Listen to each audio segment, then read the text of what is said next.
Hello, I wrote a thing. I'm going to read it to you. This is about expectations. Every experience you have has an impact on you. The size and shape of that impact can vary dramatically depending on the experience. In a sense, you absorb what you are exposed to. The more common an experience is, the more normal it seems, the more it is expected. Expectations are formed through experiences. Seeing the sun rise day after day, one expects the sun to continue rising. Having recently burned one's hand attempting to remove brownies from the oven without oven mitts, one expects that doing so once more will incur the same result. Our expectations are a large part of how we come to understand the world around us. That the sun will rise, that I can walk to my car and drive to work, to receive money, to pay for food, to sustain myself. These expectations form a basis for the context in which we make conscious decisions. To choose to exercise because I expect that it will have a positive impact on my health.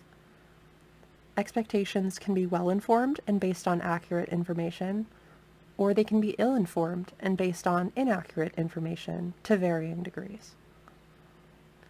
To expect that Santa will bring my children presents for Christmas is an ill-informed expectation.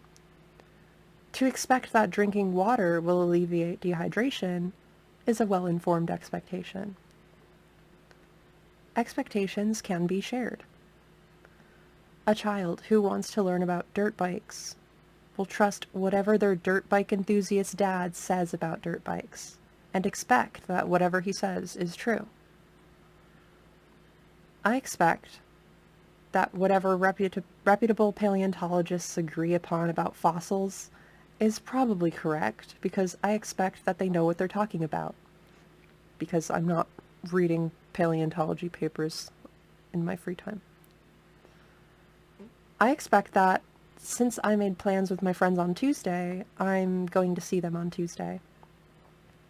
With expectations, one can now identify deviation from expectations.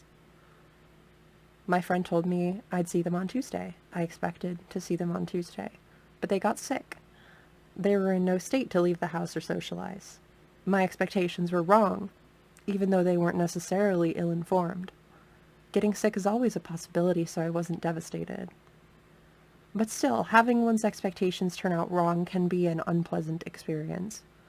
Whether it's doubling down on something you're wrong about, only to find out later that you were actually wrong, and looking back in agony, or more intense experiences, such as a monogamous partner cheating on you, or a trusted friend assaulting you.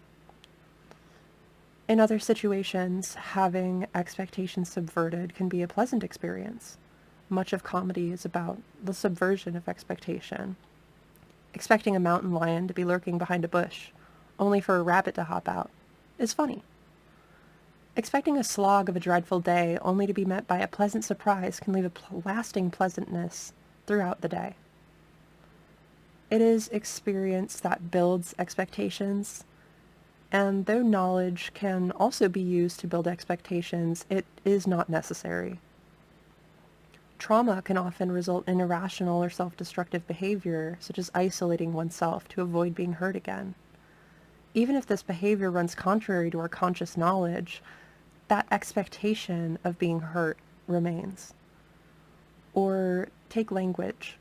As children, when we learn to speak, we don't understand the foundations of the language we're speaking. We grasp the meaning from context and expect that meaning to be conveyed when we speak. We're conditioned through successful and unsuccessful attempts at communication until we speak in such a way that we tend to be sufficiently understood. Or look at social norms. What is appropriate to wear or say in different places and different times?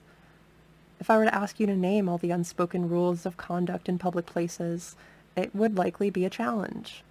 Yet, if you were to see someone violating one of those unspoken rules, you would recognize it immediately as such.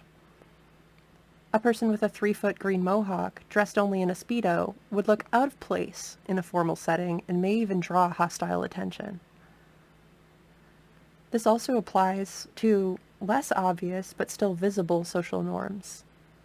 A woman with short hair, a woman holding hands with another woman, a man holding hands with another man, a black man in an overwhelmingly white neighborhood.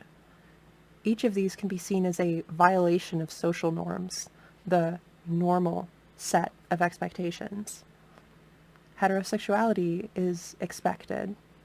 It is normal in the sense that it is a social norm, that those who deviate from it experience the ire of those who find such a deviation inadmissible or just uncouth.